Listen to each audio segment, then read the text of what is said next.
आज हमारे हाथ में क्या है? ये माइक्रोस्कोप, सूक्ष्मदर्शी, MICROSCOPE,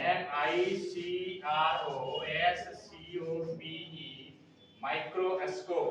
माइक्रो का मतलब होता है सूक्ष्म, सूक्ष्म मतलब बहुत छोटा, स्कोप का मतलब होता है दृष्टि, देखना, जैसे टेलीस्कोप, उसी तरह से माइक्रोस्कोप।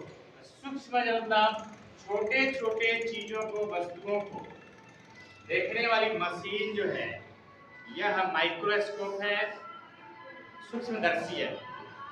इस सूक्ष्मदर्शी के विभिन्न भागों के बारे में हमें जानना आवश्यक है, ठीक है।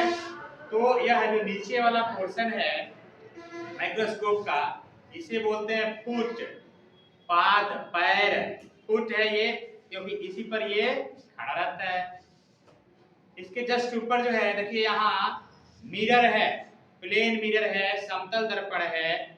यह लाइट को रिफ्लेक्ट करके यहाँ ऑब्जेक्टिव लेंस के जस्ट नीचे लेंस है, उस लेंस को यह लाइट प्रोवाइड कराता है। ये जब लाइट अंदर जाती है तब वस्तु को हम देख पाते हैं। लाइट जब नहीं जाएगी, यहाँ हम ढक दें तो वस्तु को हम नहीं देख पाएंगे, ठीक है। तो ये है मिरर, रिफ्लेक्टिंग मिरर। इसके जस्ट ऊपर ये टेबल टाइप का जो स्ट्रक्चर है, इसे बोलते हैं स्टेज, हिंदी में मंच कहते हैं। इस स्टेज पर स्लाइड जो होता है उसे रख करके स्लाइड के ऊपर वस्तु होती है, और यह जो क्लिप है इसे बोलते हैं क्लिप। क्लिप से स्लाइड को हम क्या करते हैं? दबा देते हैं, फिक्स हो जाता है, और हम उसे फोकस करके देखते हैं। तो स्टेज के ऊपर हम आएंगे। अब ये क्या है? यहाँ दो लेंस लगे हुए हैं, दो मैग्नीफाइंग लेंस, आवर्धक लेंस। देखिए इस पर लिखा हुआ है 10x, इस पर लिखा हुआ है 45x। इसका मतलब है कि जो वस्तु हम यहाँ रखेंगे, मान लीजिए एक बैक्टीरिया है, एक जीवाणु है, अगर 1 माइक्रोन का है तो ये 45x वाले से देखेंगे तो 45 माइक्रोन बड़ा दिखेगा, 45 गुना बड़ा दिखता है वस्तु। इसको घुमा के आपको छोटा देखना है, ठीक है ना। अब कभी कभी इस पर साफ नहीं दिखता है 45 वाले पर, तो 10 वाले पर हम देखेंगे। तो ये जो है वस्तु का 10 गुना, 10 टाइम्स लार्जर, 10 गुना वस्तु का प्रतिबिंब दिखाता है ये मैग्नीफाइंग ग्लास ऑब्जेक्ट का, ठीक है ना। हम जो हाथ में पकड़े हुए हैं यह माइक्रोस्कोप का बॉडी पोर्शन, इसे बॉडी बोलते हैं, शरीर, क्योंकि इसी में पूरा जो है एडजस्ट किया हुआ है इसके भागों को। अब चलिए हम आते हैं, यहाँ दो स्क्रू दिखाई दे रहे हैं। एक छोटा स्क्रू है, इसको घुमाया जाता है, एक बड़ा स्क्रू है, इसको घुमाते हैं। इसको बोलते हैं कोर्स एडजस्टमेंट स्क्रू। इसको जब घुमाएंगे तो ऊपर नीचे ये पूरा लेंस ड्रम ऊपर नीचे आता जाता है, लेंस ड्रम। तो वस्तु रखने के बाद हमको देखना है,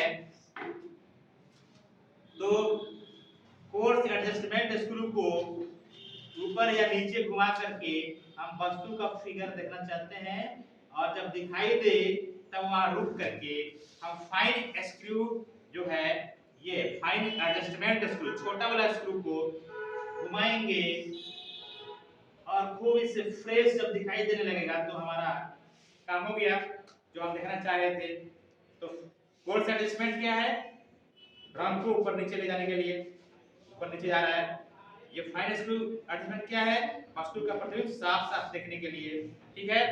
चलिए अब यहाँ जो है आते हैं, यहाँ से लेके यहाँ तक जो पोर्शन है इसको बोलते हैं लेंस ड्रम।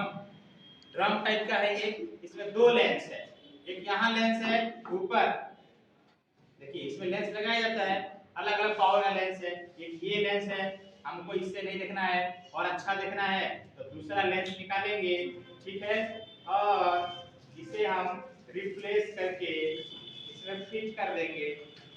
यहाँ देखिए खोखला है, ये सिलिंड्रिकल है, नलिकाकार है।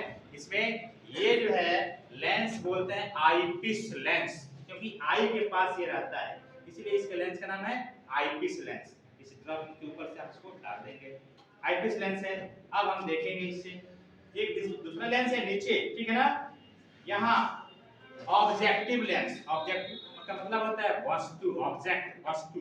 तो वस्तु यहाँ रखे हैं, बैक्टीरिया रखे हैं, मक्खी है, मच्छर है, या पौधे का ये पौधा हो गया, मटेरियल इसको बोलेंगे।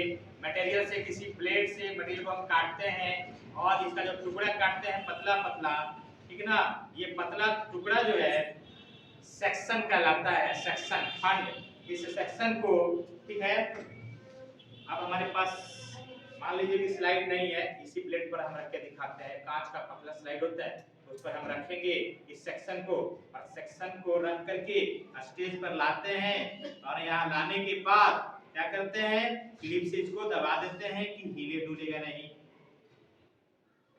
अब हम फोर्स एडजस्टमेंट से ऊपर नीचे ड्रम करते हैं, फाइन से प्रेस करते हैं। तो ये सारी चीजें आप पार्ट्स के बारे में आज जाने, बहुत अच्छा।